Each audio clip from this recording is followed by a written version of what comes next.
Évidemment, toutes les analyses économiques dans toute la presse, essentiellement anglo-saxonne, il faut toujours un petit peu de temps pour que ceux qui parlent d'économie en France arrivent à traduire les articles et à y comprendre quelque chose. Mais c'est vraiment la question de la crise énergétique. On parle même de choc pétrolier. Il va sans doute même y avoir un choc gazier et peut-être même un choc boursier, hein, parce que, eh bien évidemment, la stratégie iranienne était totalement inattendue.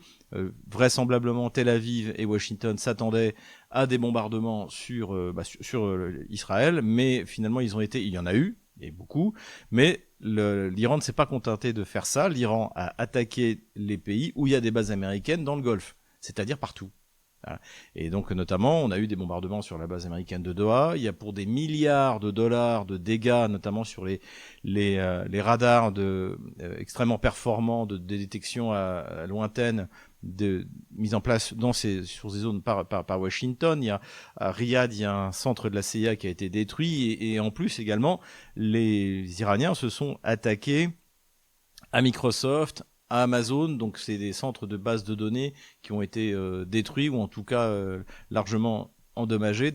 Donc en fait, c'est en train de tourner à la catastrophe pour Washington, puisque les Ukrainiens ont finalement apporté une réponse globale, militaro-économique. Donc on ne se contente pas de taper sur Israël, ce à quoi s'attendaient les Américains, mais on frappe sur toute la zone. Et si vous voulez, les pays du Golfe, ils payent pour avoir des bases américaines pour être en sécurité. Et ce dont on s'aperçoit, et ce dont ils se plaignent d'ailleurs, c'est que les systèmes antiaériens ont été prélevés de leur territoire pour être mis en Israël. Même aujourd'hui, Washington est en train d'aller chercher des systèmes THAAD qui se trouvent en Corée du Sud pour protéger Israël. Et donc évidemment la question se pose, à quoi ça sert d'avoir une base américaine sur son sol, puisque non seulement ça ne protège de rien, mais comme en plus Washington est reparti dans une politique impérialiste, eh bien on devient une cible. Donc en fait, c'est une remise en cause complète de l'équilibre de force mondiale. On avait déjà eu ça avec l'opération militaire spéciale, c'est-à-dire que la Russie, quasiment seule face à une coalition d'une trentaine de pays, jusqu'à 40 en comptant large, eh bien l'emporte tout en consacrant 5,5% de son PIB dans la guerre. Donc on est loin de la Première ou la Seconde Guerre mondiale, évidemment. Et donc là, on est dans une deuxième étape où finalement, avoir une base américaine sur son sol, non seulement ne sert à rien, mais en plus crée du danger pour la population. C'est un coup très dur pour les pays du Golfe, et ce qui est vraiment dommage, hein, parce qu'encore une fois, on en a souvent parlé, mais les Émirats Arabes Unis, désormais l'Arabie Saoudite, il y a une vision, il y a un projet très ambitieux pour penser l'après-pétrole, hein, de se projeter. Et bien aujourd'hui, la guerre de Tel Aviv et de Washington contre l'Iran est en train de tout mettre à plat. Donc les conséquences économiques, évidemment, sont graves. Et puis, il y a évidemment un pays qui tire les marrons du feu, c'est la Russie, c'est Vladimir Poutine, puisque, eh bien, désormais, ceux qui reçoivent leur pétrole de la Russie sont sûrs d'être servis. C'est le cas majoritairement de la Chine.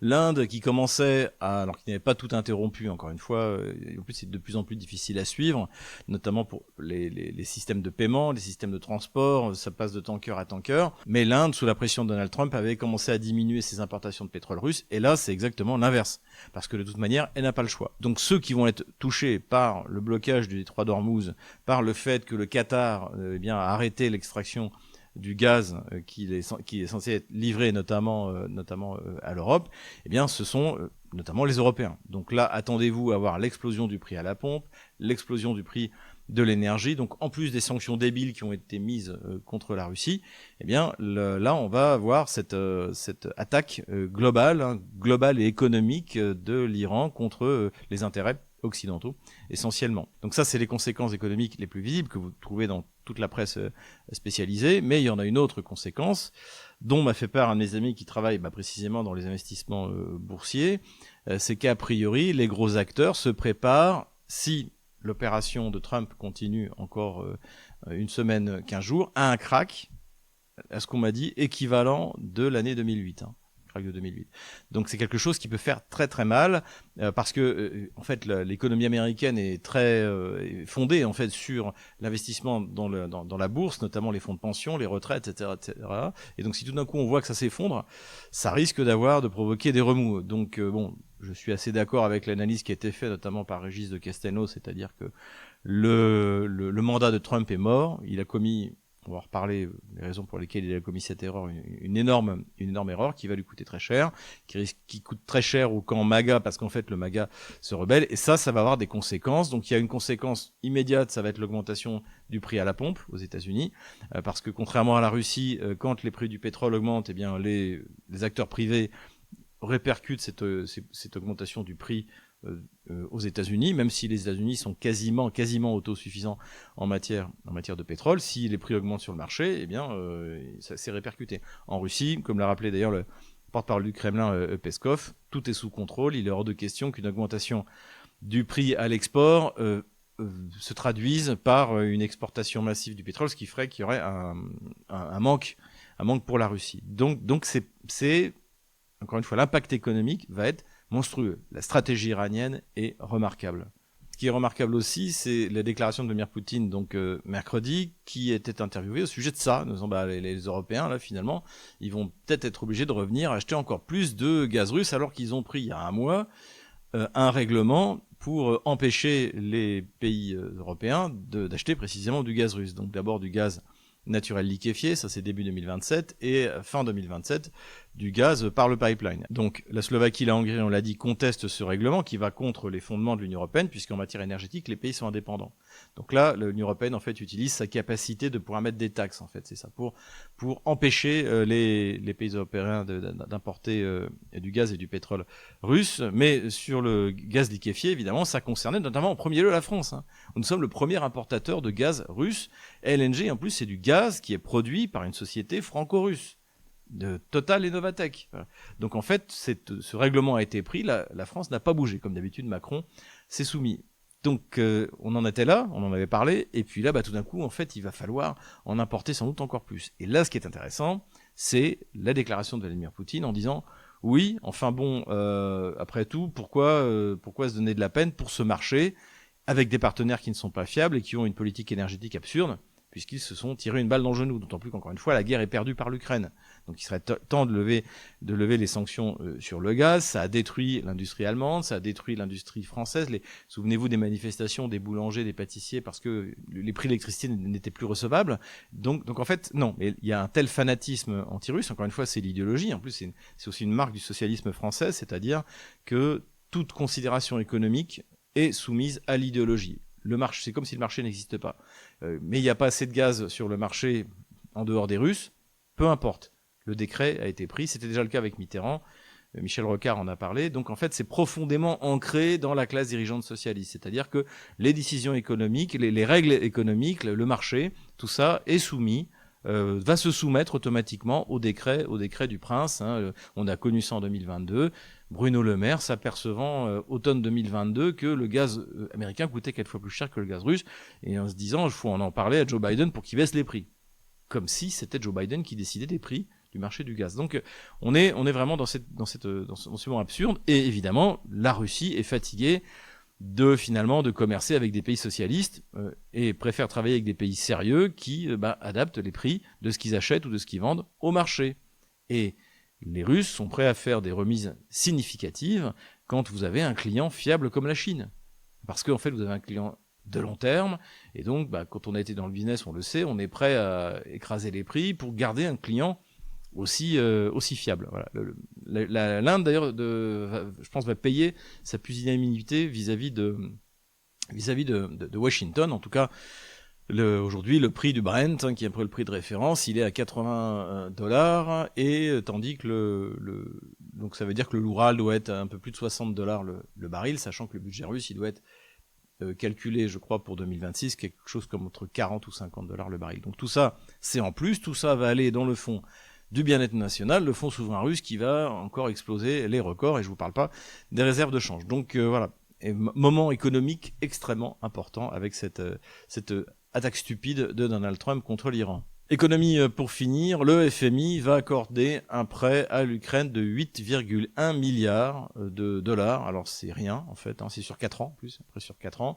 Donc évidemment le FMI prête de l'argent en permanence à l'Ukraine. Et là, par rapport à ce qui a été promis par l'Union européenne, c'est tout simplement insignifiant. Mais visiblement, c'est pour tenir le temps que les 90 milliards soient au moins en partie débloqués par Orban et par Fico, ce qui est tout de même pour l'instant c'est mal parti, sauf si Zelensky, on en reparlera également, se soumet aux demandes d'Orban. Ce qui est intéressant aussi, c'est qu'en échange, le FMI a exigé de Kiev d'augmenter les impôts. Ces pauvres Ukrainiens qui déjà n'ont pas un copec, c'est le cas de le dire, eh bien, vont avoir du mal à s'en sortir. Politico-diplomatique maintenant, et évidemment le grand sujet, c'est l'erreur de Trump. Pourquoi Trump a commis cette erreur ? Donc c'est un peu ce que j'avais évoqué sur cette chaîne, mais également chez Divergence Politique, puisque j'avais dit Trump peut commettre cette erreur un peu sur le modèle de ce qu'a fait l'OTAN en avril 2022. C'est-à-dire que l'OTAN, la classe dirigeante occidentale, était persuadée que l'économie russe allait s'effondrer, que l'armée russe était une armée d'alcooliques, que le complexe militaire industriel russe ne pourrait pas suivre, que la société russe n'était pas stable, que la Chine allait préférer l'Occident plutôt que la Russie. Donc en fait, c'est ce que j'ai écrit dans mon bouquin, pourquoi la Russie a gagné, c'est parce que tout ça, croire ces âneries, était complètement stupide.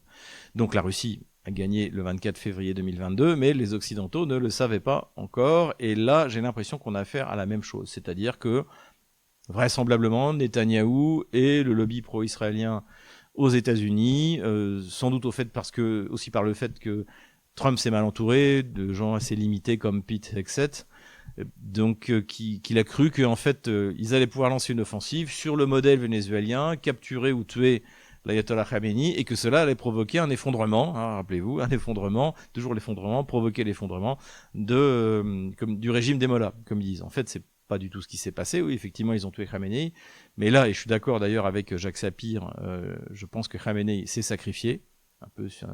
C'est-à-dire que sur le modèle, un modèle très religieux, en disant pour qu'on l'emporte, pour que l'Iran soit uni, il faut qu'il y ait un sacrifice. Donc il s'est sacrifié. Alors malheureusement, il n'est pas mort tout seul, il est mort avec sa petite fille. Enfin, c'est épouvantable. Le résultat, c'est que on avait un grand-père qui avait 86 ans, relativement modéré, et là, on ne sait pas ce qu'il va y avoir derrière. Il sera sans doute beaucoup plus jeune. Peut-être que lui, il considérera pas que l'arme nucléaire c'est haram. Et il va décider d'autoriser l'acquisition de l'arme nucléaire par l'Iran, ce qui est technologiquement possible. Donc en fait, c'est totalement contre-productif. Les soulèvements de la population, si on a eu, c'était pour soutenir le régime des Mollahs, comme ils disent. Les manifestations hyper violentes qui ont été réprimées il y a quelques semaines par le gouvernement iranien, eh bien, toutes ont été, aucune n'a ressurgi. Donc c'est un échec complet. Aujourd'hui, Israël essaie de motiver les Kurdes, donc à l'ouest du pays, pour tenter quelque chose au sol, de mettre des troupes au sol, mais évidemment ce ne sera pas les Israéliens ou ce ne sera pas les Américains, ou alors sous forme de forces spéciales. Mais je pense que les Kurdes, vu ce qui vient de se passer en Syrie, et ce qui risque de se passer en Irak, sont plutôt démotivés. Enfin, on va voir. En tout cas, tout ce qui était prévu d'une opération rapide où finalement Trump n'aurait même pas à s'intéresser à ce qu'en pensait l'opinion publique sur le modèle vénézuélien, tout cela n'a pas eu lieu. Pour l'instant, vu de l'extérieur, on constate au contraire une solidité à la fois des élites, même si quelques têtes ont été éliminées immédiatement, elles ont été remplacées. Ça veut dire que les Iraniens apprennent peu à peu et connaissent un peu le style des opérations israéliennes, et la population, encore une fois, qui en plus a été choquée par le massacre de 150-160 jeunes filles dans une école d'enfants, dans une école de filles. Donc en fait, c'était quoi ? C'est Gaza en Iran, c'est exactement la même chose. Donc tout ça a énormément choqué la population iranienne, et pour l'instant on ne la voit pas se rebeller contre le gouvernement, mais plutôt faire front pour tenir. D'autant plus que, même si effectivement Israël et Washington continuent à bombarder, qu'il y a des résultats, là, je pense que la flotte, il restera rien de la flotte iranienne quand ce sera terminé, mais globalement, rien n'empêche pour l'instant l'Iran de bloquer le détroit d'Ormuz. Et ça, encore une fois, c'est le levier suprême. Ce qu'on a observé du côté européen, alors d'abord du côté allemand, c'est un soutien total. Friedrich Merz a dit que c'était tout à fait normal, que le droit international ne s'appliquait pas à l'Iran. Et donc là, c'est sans doute l'effet BlackRock aussi, je rappelle l'ancien collaborateur très haut placé de BlackRock, ce Friedrich Merz. Emmanuel Macron a fait une déclaration hallucinante de bêtises en disant j'étais même pas au courant, on m'avait rien dit. Donc même si c'est vrai, on le dit pas. Quand on est président, on dit oui, mais nos services de secret nous avaient alertés, c'est une décision des États-Unis, c'est pas la nôtre, etc. En faisant il a macroné, il a macronite comme disent les Russes. Il a macronisé en disant que c'était la faute des Iraniens, mais que l'intervention n'était pas légale du point de vue international. Et puis finalement, il a fini par s'aligner. A priori, les États-Unis ont le droit d'utiliser les bases françaises. Le seul qui est courageux, ça me fait mal de le dire, c'est comme avec Mélenchon, mais c'est l'Espagne, avec un Premier ministre socialiste qui a dit que, même malgré les sanctions que lui promet Donald Trump, qu'il ne laisserait pas utiliser le territoire espagnol pour cette opération, évidemment totalement illégale du point de vue du droit international. Comment ça peut se terminer? Alors il y a différents scénarios qui ont été évoqués. Je vais peut-être un peu vous choquer. Je vais vous dire quel pourrait être le scénario idéal pour les Russes. C'est que ça dure 2-3 mois. Pourquoi? Parce que ça épuise les systèmes de protection antiaérienne. Désormais, l'Ukraine n'est plus du tout prioritaire. Déjà qu'il n'y en a pas assez, tout ce qui est patriote, tout ce qui est système produit aux États-Unis, tout ça va être envoyé au Moyen-Orient, et certains systèmes vont être prélevés, notamment en Corée du Sud, je l'ai dit tout à l'heure. Donc pour la Russie, de ce point de vue-là, c'est excellent. Ça coûte une fortune. C'est des milliards de dollars qui ont déjà été perdus par les États-Unis. C'est des milliards par jour, c'est des milliards qui sont perdus. Ça, c'est vraiment dommage par les pays du Moyen-Orient. C'est leur erreur d'avoir installé une base américaine sur leur sol, il faut le dire clairement. Donc pour les Russes, en fait, 2-3 mois de conflit, c'est très cynique ce que je dis, ce serait pas mal. Maintenant, on peut, en tant que chrétien, espérer quelque chose de plus rapide, une résolution plus rapide et un retour à la normale et à la sagesse. Et là, moi, ce que je vois comme solution, j'en avais déjà parlé, c'est la médiation russe entre Téhéran et Washington. Pourquoi? Parce que le but officiel, c'est l'arme nucléaire iranienne. Et les Russes ont un accord sur le nucléaire civil avec l'Iran. Un accord qui inclut le fait que si l'Iran voulait obtenir l'arme nucléaire, la Russie se retirerait. Donc la Russie a déjà un moyen d'influer sur l'utilisation de l'uranium par l'Iran. Pour l'uranium dans les centrales, c'est un enrichissement assez bas, c'est autour de 5%, je crois, d'uranium enrichi. Les uraniens enrichis jusqu'à 60%. Alors je me suis un peu, j'ai voulu m'enquérir. Pourquoi? En fait, il y a des applications dans le domaine notamment médical, a priori, où on a besoin de tel enrichissement. De toute manière, l'enrichissement pour une bombe atomique, c'est 95%. Donc là, les Russes pourraient proposer leur médiation et leur garantie. Et si Trump aujourd'hui veut vraiment sortir de l'impasse dans laquelle il s'est mis, à la fois sur l'Iran et à la fois sur l'Ukraine, c'est le moment ou jamais de retrouver l'esprit d'Anchorage. Voilà, de ce qui a été décidé sur l'Ukraine entre Poutine et Trump cet été, l'été précédent, et là, demander à la Russie d'intervenir. Donc là, c'est la seule approche qui pourrait vraiment être, pardonnez-moi, un game changer, qui pourrait changer le jeu dans le cadre de ce conflit. Sinon, Trump a perdu sa base MAGA, Tucker Carlson, Candace Owen tire à boulet rouge, enfin tous les influenceurs conservateurs américains sont vent debout contre Donald Trump qui se prépare une déculottée électorale au mi-terme. Encore une fois, j'aimerais qu'il retrouve la raison. Enfin, c'est pas qu'il a perdu la raison, c'est qu'en fait, il a mal raisonné. Il s'est trompé, mauvaise analyse, mauvaise source de renseignement. Visiblement, il n'a pas écouté Tutsi Gabbard que pourtant il avait nommé. Il a dû écouter la CIA. Et surtout, grand malheur, il a écouté Benjamin Netanyahou. Donc Washington est parti pour une guerre contre l'Iran qui pourrait durer beaucoup plus que prévu. Pete Hegseth, le secrétaire d'État à la guerre, a parlé de 8 semaines. Ça peut même être plus. Encore une fois, on va voir ce que ça va donner. L'Iran, en tout cas, pour l'instant, n'est pas parti pour se soumettre, mais c'est plus facile de lancer des opérations en Amérique du Sud. L'Iran, c'est à 9000 km des États-Unis. L'Iran ne représente aucune menace pour les États-Unis, même si l'Iran avait l'arme nucléaire, il faut quand même le souligner.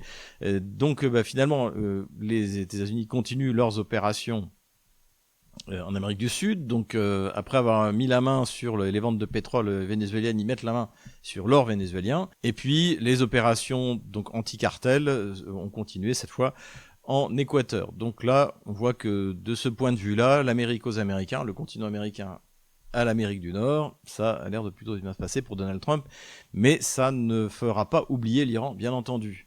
Diplomatie toujours, rencontre très importante à mon avis en Russie entre Vladimir Poutine et le ministre des Affaires étrangères hongrois, Szijjártó, j'espère que je prononce bien. Donc la Russie a confirmé qu'elle continuerait à coopérer dans le domaine énergétique autant que faire se peut avec la Hongrie, évidemment. Et puis surtout, la Russie a remis 2 prisonniers de guerre magyars, d'origine magyare, qui avaient subi la conscription forcée de Zelensky, par les chasseurs d'hommes de Zelensky. Donc ça, évidemment, à un mois des élections en Hongrie, c'est extrêmement d'importance. On imagine bien que ces 2 soldats libérés vont être montrés sur les chaînes de télé hongroises pour expliquer ce que subissent les minorités ethniques, encore une fois, dans l'entité bolchevique ukrainienne. Staline, Kaganovitch et Lénine ont rassemblé des minorités totalement différentes qui ne sont pas faites pour vivre ensemble, mais appartenir finalement au pays qui représente leur groupe ethnique. Et la minorité hongroise, il y a à peu près 100-150 000 Hongrois, doit être attachée à la Hongrie. Je pense qu'au moment où on en finira avec l'entité bolchevique ukrainienne, les Roumains récupéreront les Roumains, les Hongrois récupéreront les Hongrois. Si les Polonais veulent se prendre les Galiciens et les Volhyniens, on leur fait cadeau, grand bien à leur face, mais ça m'étonnerait. Et puis les Russes récupéreront les Russes, c'est-à-dire tout le reste. Donc voilà, donc ça c'est quelque chose d'extrêmement important et c'est un soutien explicite de la Russie à Viktor Orban. Et évidemment, nous, nationalistes français, nous ne pouvons que souhaiter la victoire de Viktor Orban. Diplomatie enfin, rencontre qui m'a beaucoup étonné. Je ne pensais pas que la diplomatie anglaise était encore capable de ça. Donc entre eux, bien la partie anglaise et des représentants des pays d'Asie centrale. Donc visiblement, on est toujours dans le grand jeu, cher à Rudyard Kipling, et donc une politique de coopération. Alors j'ai pas trop compris ce que les pays d'Asie centrale attendent de l'Angleterre, coopération dans le domaine des minerais, de l'énergie, mais aujourd'hui l'Angleterre n'a plus grand chose à proposer, peut-être des technologies, j'en sais rien. En tout cas, il y a toujours cette ambition, comme au 19e siècle, de prendre pied en Asie centrale pour essayer de contrecarrer. Mais aujourd'hui, il n'y a plus seulement d'ailleurs la Russie qui est présente, il y a la Chine, la Turquie aussi qui n'a pas envie de se laisser damer le pion. Mais voilà, donc on va voir jusqu'où ça va aller, mais j'ai du mal à comprendre ce que veut faire l'Angleterre. C'est comme avec l'Ukraine. C'est comme si ils se croyaient encore au 19e siècle. Mais on observe ça d'ailleurs aussi du côté français. L'arrogance d'Emmanuel Macron ou Jean-Noël Barrot, par exemple, on a l'impression qu'on est en 1919 et qu'on vient de gagner la Première Guerre mondiale. Ou alors on est en 1800 et Napoléon vient d'être sacré empereur. Donc c'est quand même assez lunaire de ces vieilles puissances européennes qui n'arrivent pas à prendre acte de leur position exacte dans le rapport de force international. Mais on va quand même suivre ça parce que c'est très surprenant et très intéressant.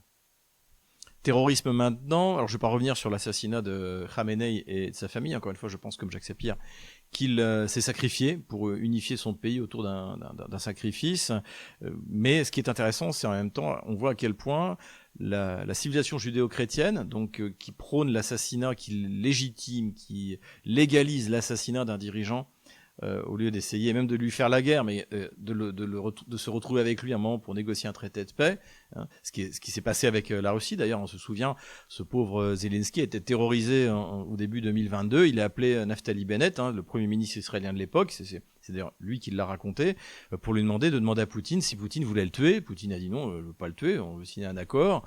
Et donc à partir de ce moment-là, quand Zelensky a été rassuré, il est sorti de son bunker. Donc là, voilà, on est dans la civilisation chrétienne, je dirais, helléno-chrétienne. Et en face de ça, on a une civilisation judéo-chrétienne qui, elle, au contraire, recherche par tous les moyens à assassiner le chef, parce qu'il est l'incarnation du mal. Il n'y a qu'à écouter la propagande anti-iranienne sur les grands médias occidentaux. Et aussi parce qu'on imagine que son meurtre va entraîner un effondrement du pays. Or, ce qui en plus est idiot, puisque étant donné le poids religieux de l'ayatollah Khamenei et de son successeur dans la religion musulmane, c'est exactement l'effet inverse qui a été provoqué. Donc c'est encore une fois un affrontement de civilisation, ces deux mondes qui peuvent pas se comprendre en fait, le monde judéo-chrétien et le monde helléno-chrétien, et le monde judéo-chrétien et le monde musulman. Il n'y a pas d'effort d'essayer de comprendre ces mondes qui leur sont étrangers. Terrorisme toujours, un méthanier russe, le Arctic Métagaz, a été détruit par une attaque terroriste au large de l'île de Malte. Donc ça c'est signé, hein, Malte c'est l'Angleterre. Donc alors cette attaque n'a été revendiquée ni par l'Ukraine, qui n'a pas de marine à déployer évidemment en Méditerranée, ni par l'Angleterre. Donc c'est quelque chose quand même d'assez significatif. C'est encore une escalade de plus de la part des Anglais. Et la question que tout le monde se pose, et on écoute les médias russes, on voit que chez les experts militaires, on commence un peu à s'énerver, c'est quand est-ce que la Russie va répondre au terrorisme anglais par du terrorisme russe. D'autant plus que là, avec ce qui se passe au Proche-Orient, dans la mesure où l'Angleterre fait partie de l'OTAN, ce sera pas dur de voir apparaître tout d'un coup un groupe, je sais pas, les Houthis en folie, qui vont aller, pareil, faire sauter un bateau sous pavillon anglais ou assuré par la Lloyd, etc., pour bien faire passer un message clair à l'Angleterre que si jamais vous faites des attaques terroristes contre nos méthaniers, nos tankers, nous allons en faire autant avec les vôtres. Pour l'instant, Vladimir Poutine a refusé de répondre au terrorisme par le terrorisme, mais là on arrive à un moment où il va falloir s'y mettre. Et alors ce qui est aussi intéressant, c'est que c'est pareil, il y a eu l'acte de piraterie d'Emmanuel Macron qui en est très fier, hein, puisqu'ils ont arraisonné avec les Belges encore un tanker russe. Il a même fait un post sur X en disant tellement il était content de son opération. Mais faire ça, donc faire sauter un méthanier et arraisonner un tanker au moment où il va y avoir une pénurie monstrueuse de gaz et de pétrole à cause de l'opération américaine contre l'Iran, ça en dit long sur le niveau, sur le QI de ceux qui nous dirigent. Et avec surprise, on a entendu Zelensky qui, une fois de plus, n'était pas dans son état normal, mais est-il dans son état normal depuis 4 ans? C'est la question que tout le monde se pose. Donc, il a pris la parole. Et donc il était entouré donc de ses ministres, il était entouré notamment de Stephen Chouk, donc qui est le copain de Larcher, hein, le président du Sénat français, avec le même appétit. Et là, il a déclaré que si Orban, en fait, puisque c'est lui dont il était question, empêchait l'octroi du prêt de 90 milliards à l'Ukraine, il donnerait son adresse à ses soldats pour qu'ils le tuent. Voilà. Donc on a eu quand même un président, alors même s'il est plus président en fait, mais en tout cas un potentat ukrainien qui menace un chef de gouvernement d'un pays de l'Union européenne. J'attends la réaction, j'imagine outrée, de Jean-Noël Barrot, d'Emmanuel Macron, de Friedrich Merz, de Starmer. Nous allons voir, c'est assez intéressant. Ce serait aussi intéressant si Viktor Orban faisait jouer l'article 5 de l'OTAN, puisque là, en fait, il est attaqué, il est menacé par un pays non membre de l'OTAN. Maintenant, et on apprend par la presse américaine, Reuters notamment, que les F-16 qui ont été livrés à l'Ukraine, sans doute pilotés par des mercenaires américains ou danois, on en a déjà parlé, ont dû chasser les missiles russes et les drones russes au canon, puisqu'il n'y a plus de missiles. Il n'y a plus de missiles RR. Donc là aussi, c'est un signe que les réserves sont en train de s'épuiser. Et puis en plus, ça coûte très cher. Les matériels de l'OTAN coûtent extrêmement cher. Armement et aviation toujours. Alors, les chiffres restent à confirmer, mais là, l'opération de Donald Trump contre l'Iran aurait déjà coûté jusqu'à 4 F-15 et 1 F-16. Ce qui veut dire que c'est sûr, c'est plus de pertes pour l'aviation américaine en 2026 que l'aviation russe qui mène une guerre de haute intensité contre l'Ukraine. Et je pense que même, il faudra voir les comptes à la fin, mais a priori, il y aura même encore plus de pertes de l'aviation américaine en Iran que de pertes russes en 2025, de l'aviation russe en 2025. Armement toujours, et j'ai découvert avec joie que ça y est, le ministère de la Défense avait commencé l'acquisition significative de motos. Donc il y a des motos électriques, honnêtement je suis assez sceptique, faut essayer, faut essayer, mais je pense qu'il y aura un gros problème d'autonomie, c'est d'ailleurs ce que dit l'article, et puis sinon, donc un appel d'offres qui a été lancé pour acquérir des 125 et des 380 cm3. Et si je me souviens bien, à Saumur, l'école d'application de la cavalerie, les élèves officiers en fait faisaient des courses d'orientation en moto. Donc ça, je pense qu'il faudrait le répartir dans toute l'armée, dans toutes les troupes donc d'assaut en quelque sorte, hein, c'est-à-dire l'infanterie, la cavalerie, parce que ça va devenir la norme. Il va falloir faire ce que font les Russes, qui ensuite ont été copiés par les Ukrainiens, c'est-à-dire un petit groupe très mobile, très rapide, entre 3 et 5 hommes qui s'infiltrent, protégés par des drones, qui prennent une position et qui ensuite ont fait avancer les dronistes, etc., etc. Donc voilà, ce qui est intéressant, c'est qu'on a vu, d'ailleurs Sylvain Ferreira et moi, on ne peut s'empêcher de pleurer quand on voit ça, des manœuvres urbaines absolument délirantes, y compris par la Légion étrangère, où on voit encore des soldats agglutinés qui seront des cibles pour les drones et potentiels pour les drones ennemis. Ce qui montre qu'encore une fois, pour l'instant, il y a quand même, dans l'armée française, il y a un certain temps de réaction et d'adaptation. Cette commande importante de motos légères est une excellente nouvelle. Ça veut dire qu'il y a quand même encore des gens qui réfléchissent dans notre armée. Tout n'est donc pas perdu. Armement encore, donc je disais évidemment pour la Russie ce serait très bien si le conflit en Iran de manière purement cynique continuait encore de 3 mois, puisque tous les moyens de défense antiaérienne américains seraient prélevés pour être donnés pour protéger Israël et les alliés au Moyen-Orient. Donc ça, c'est une première raison. Mais de toute manière, quoi qu'il arrive, ces moyens de protection sont insuffisants parce qu'ils sont mal organisés. Et on s'aperçoit que là, quand on compare à ce que font les Russes en matière de défense antiaérienne, c'est quasiment unique. Alors je pense que les Chinois ont également des systèmes de protection de ce niveau-là, c'est-à-dire que les Russes ont des défenses multicouches avec des systèmes de défense qui sont adaptés à la cible qui doit être détruite. Et donc vous n'allez pas détruire un Guéran ou un Shahed. D'ailleurs les Américains ont copié d'ailleurs le Shahed iranien. Hein. Alors vous vous souvenez qu'en 2022 tout le monde se moquait des Russes qui avaient copié le Shahed iranien. En fait les Américains ont fait pareil. Donc je pense que la seule différence, ça doit coûter 10 fois plus cher parce qu'ils sont incapables de faire des armes bon marché. Mais globalement, les Américains ont du Shahed. Donc si vous avez une arme qui a coûté $35 000 à la production, vous allez essayer de la détruire avec quelque chose qui a coûté au maximum aussi cher et si possible même encore moins cher. C'est ce dont disposent les Russes. Hein. Il y a tout un échelonnement entre les systèmes Pantsir, les systèmes portables, les systèmes Pantsir, les systèmes Buk, les systèmes S-300, les systèmes S-400, S-500, etc., etc. Donc il y a tout un échelonnement et donc ça c'est la grande force de la défense antiaérienne russe qui fait que sur Moscou depuis le début de la guerre, vous imaginez ça fait 4 ans qu'on est en guerre, à part il y a quelques rares fois, la ville ne sait pas ce que c'est que la guerre, on ne s'est pas pris un seul missile.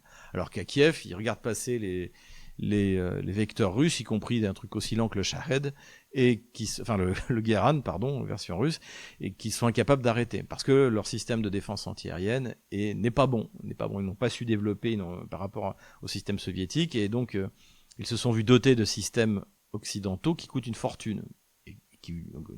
On va tirer 2 missiles à $2 millions pour abattre un Guéran à $35 000, ça n'a aucun sens. Empire du mensonge maintenant. Alors je vous préviens tout de suite, il n'y aura pas de moment bunker cette semaine. J'en ai pas trouvé. Je voulais pas trop me répéter. En revanche, il y a une fois de plus Jean-Noël Barrot qui l'a fait la une, puisqu'il y a un groupe de juristes qui veut porter plainte contre lui pour diffusion de fausses nouvelles, notamment devant le Parlement français, puisque vous vous souvenez, il avait accusé cette juriste italienne qu'on avait mis d'ailleurs dans notre bulletin, qui a fait la vignette de notre bulletin précédent, d'avoir dit que Israël était l'ennemi de l'humanité, ce qu'elle n'avait pas dit, et comme les ragots, les bobards qui ont été racontés sur moi, Jean-Noël Barrot n'a pas pu s'empêcher de l'attaquer publiquement, donc évidemment, il se prend une plainte. Donc j'espère d'ailleurs que cette affaire-là aura des conséquences. Alors cette jeune femme italienne a beaucoup de chance, parce que moi j'ai pas trouvé de groupe de juristes pour faire une plainte collective. J'ai dû moi-même trouver des avocats, heureusement j'en ai trouvé, et des très bons. Considération militaire générale, et cette semaine, il n'y en aura qu'une, c'est le discours absolument inintéressant et insignifiant d'Emmanuel Macron sur la nouvelle doctrine nucléaire française, qui a rien de nouveau en fait, on va en parler. Donc il s'était mis en scène comme d'habitude, comme il est à moins de 20% dans les sondages. Il utilise le fait que le président français est le chef des armées, le chef de la diplomatie, pour essayer d'exister sur la scène internationale et en plus avec son côté immature, qui malheureusement est quelque chose qu'on a subi depuis 9 ans. Donc qu'est-ce qu'a dit notre Jupiter national ? Alors déjà, il a annoncé que la France allait augmenter le nombre d'ogives. Je ne vois pas l'intérêt. Pourquoi a-t-on besoin de plus de 300 ogives ? Je crois qu'on en a 300 aujourd'hui. C'est largement suffisant pour défendre nos frontières. Et en plus, la question, c'est définir l'ennemi. Contre qui pourrions-nous utiliser l'arme nucléaire ? Si on remonte dans nos 1500 ans d'histoire, les gens qui ont essayé de nous envahir, c'était d'abord les invasions arabes, jusqu'à Poitiers. Ensuite, ça a été les Anglais, ensuite les Espagnols, ensuite les Germains. Alors après, il y en a qui sont revenus, qui sont repartis. Et voilà. Donc en fait, a priori, c'est les gens qui se trouvent à nos frontières, soit nos frontières, même si on est séparés par une mer, soit les frontières terrestres. Si on fait le tour parmi ces 4 ennemis, entre guillemets, héréditaires, je ne vois pas les pays du Maghreb essayer de nous envahir, en tout cas militairement. Peu probable que l'Espagne tente de franchir les Pyrénées comme avant. L'Angleterre aussi aurait comme un peu de mal à vouloir nous envahir, puisqu'ils sont obligés de recruter discrètement des matelots de la marine française pour faire fonctionner leurs bateaux.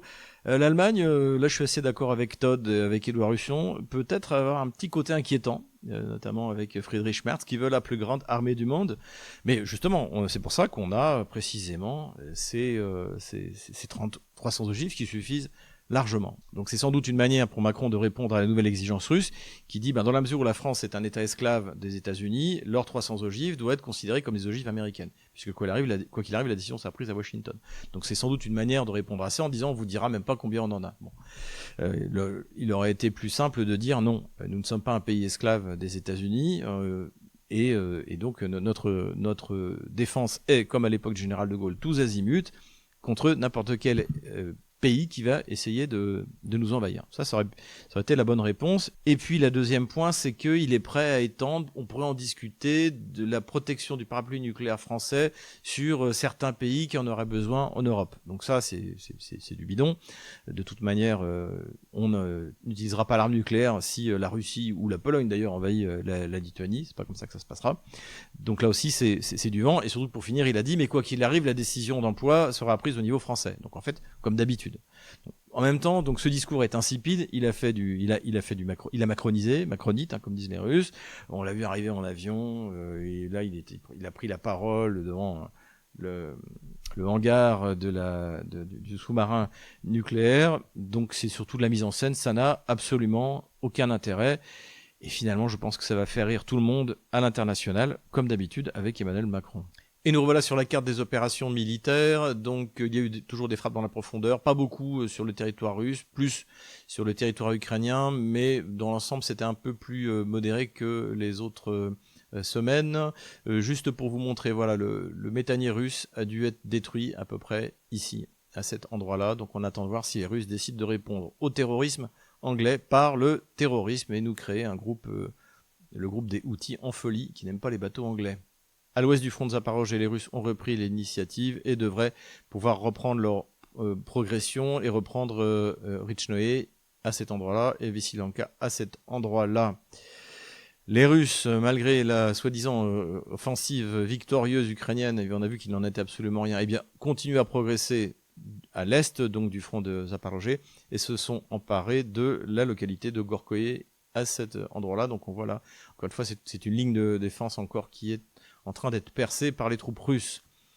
La contre-offensive ratée des Ukrainiens continue, mais pour l'instant ne donne pas plus de résultats. Donc en fait, il y a effectivement des infiltrations qui ont pour résultat que des troupes otano-kieviennes se retrouvent isolées et se font réduire petit à petit. Donc ici, en fait, un peu, on est dans une zone grise et les Russes tiennent les localités.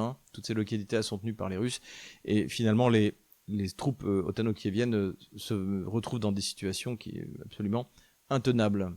Les combats continuent sans que le front ait réellement bougé, mais ça ne veut pas dire encore une fois qu'il ne se passe rien. Donc dans toute cette zone-là, au nord-ouest de Pakrovsk, à ce niveau-là également, autour de Konstantinovka également, j'ai pas modifié la ligne de front, mais elle a dû sans doute être légèrement modifiable pour les troupes russes. Plus au nord, là aussi les Russes avancent bien, toujours pour tenir en main courante le canal Seversk-Donbass. Et les Russes se sont emparés de Fedorovka, Druga, à cet endroit-là, et donc se rapprochent de Rai-Alexandrovka. C'est pour ça que j'ai mis une petite punaise, encore une fois, c'est ça qu'il faut prendre, tenir les hauteurs, et après dévaler vers Slaviansk et Kramatorsk. Les Russes donc continuent leur poussée également par le nord.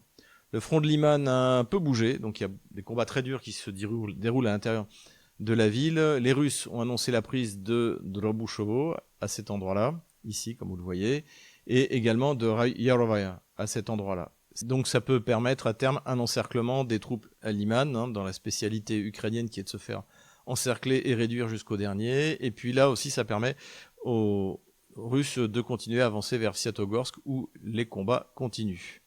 Du côté de Kupiansk, ça n'a pas trop bougé. Ça a bougé du côté de Kharkov où les Russes se sont emparés de Neskouchnoe, ici, à cet endroit-là. Certains experts pensent qu'une offensive russe vers Kharkov serait au programme. Bon, je ne peux pas vous en dire plus, mais voilà, c'est un bruit qui circule. Les Russes aussi mettent une grosse pression du côté de Sumy, à cet endroit-là, et donc ont également franchi la frontière du côté de Rezhovka à cet endroit-là. Donc là aussi, les choses vont bon train, ça avance de tous les côtés. Voilà, j'enlève la ligne de front de la semaine dernière. Voilà où nous en sommes le jeudi 5 mars 2026. Voilà, j'espère que cette vidéo vous a plu. Encore une fois, inscrivez-vous sur tous nos réseaux sociaux, Rumble, Odyssée, X, Telegram, VK. Et puis, si vous voulez nous aider ma famille, aider ma femme, faites un don sur le lien dans la cagnotte. Voilà. Et puis, d'ici une semaine, on aura notre conférence privée pour nos abonnés. Je compte sur vous. En tout cas, pour la Russie, évidemment, c'est que du bonheur, hein, même si, encore une fois, c'est assez cynique. Donc, tenez bon, courage, on les aura.